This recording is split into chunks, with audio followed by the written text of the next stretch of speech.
অন্তর্বর্তী সরকারের শেষ কর্মদিবসে সাফল্য আর ব্যর্থতার হিসাব নিকাশে ব্যস্ত উপদেষ্টারা। মঙ্গলবার সচিবালয়ে অধিকাংশ উপদেষ্টা তাদের 18 মাসের উন্নয়ন কর্মকাণ্ড তুলে ধরেন, নিজ কাঁধে তুলে নেন নানা ব্যর্থতার দায়ও। অন্তর্বর্তী সরকারের সময়ে দেশের অর্থনীতিকে উঁচু স্তরে নেয়ার দাবি করেন অর্থ উপদেষ্টা সালেউদ্দিন আহমেদ। তবে এনবিআর সংস্কার, বাংলাদেশ ব্যাংকের স্বাধীনতা কিংবা শেয়ার হোল্ডারদের স্বার্থ সুরক্ষার ক্ষেত্রে নিজের ব্যর্থতার কথা জানান তিনি।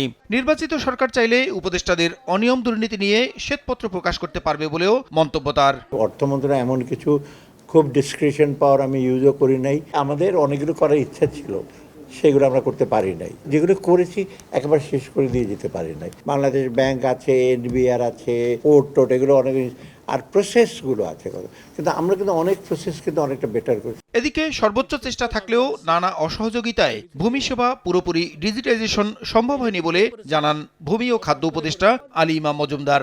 অল্প সময়ে বাজারে নিত্যপণ্যের দাম নিয়ন্ত্রণ অন্তর্বর্তী সরকারের পক্ষে সম্ভব ছিল না বলে মন্তব্য করেন মৎস্য ও প্রাণী সম্পদ উপদেষ্টা।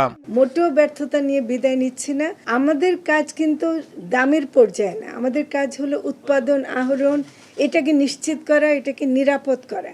বাজারের দামের ব্যাপারটা আরও অনেক এক্সটার্নাল ফ্যাক্টরস আছে যেগুলোর কারণে দাম বাড়ে, তো ফলে ওই দামের ব্যর্থতার দায়িত্ব আমি নেব না। আমাদের যে ডিজিটালাইজেশন যেটুকু হয়েছে, এখন আপনি ঘরে বসে আপনি খতিয়ান পেতে পারেন, আপনি নকশা পেতে পারেন, আপনি ভূমি উন্নয়ন কর দিতে পারেন, প্লাস নামজারি করতে পারেন। এগুলি আমরা সফল হয়নি। আমার তো জিনিসটা তো আমরা সমর্থন পেতে হবে, সেই সমর্থনটা লাভ করতে পারি নাই। আমরা সরকারের সাথে সংশ্লিষ্ট যারা আছেন তারা সকলেই আমাদের সাথে একমত হন নাই। এদিকে মডেল মসজিদ নীতিমালা চূড়ান্ত করার কথা জানিয়ে ধর্ম উপদেষ্টা বলেন, সব ধর্মের মানুষের উন্নয়নে কাজ করেছে সরকার, আর আলোচনায় দেশের স্বার্থ রক্ষা হয়নি বলেই শেষ মুহূর্তে ডিপি ওয়ার্ল্ডের সঙ্গে চট্টগ্রাম বন্দর নিয়ে সরকার চুক্তি করেনি বলে জানান নৌ পরিবহন উপদেষ্টা। চিটাগং বন্দরে অনেক ইমপ্রুভমেন্ট হয়েছে, অনেক গতিশীল হয়েছে। বন্দর ভিত্তিক প্রচুর ইনভেস্টমেন্ট আসার কথা ছিল। 3 মাস নেগোসিয়েশনে আমরা যে জায়গায় আসছি সে জায়গায় আমাদের স্বার্থ রক্ষা হচ্ছে না। এবছর বিমান ভাড়া গত বছরের তুলনায় 13,000 টাকা কমানো হয়েছে। গত 2 বছরে পর্যায়ক্রমে 40,000 টাকা বিমান ভাড়া কমানোর বিষয়টি উল্লেখ করার মতো অর্জন বলে আমি মনে করি।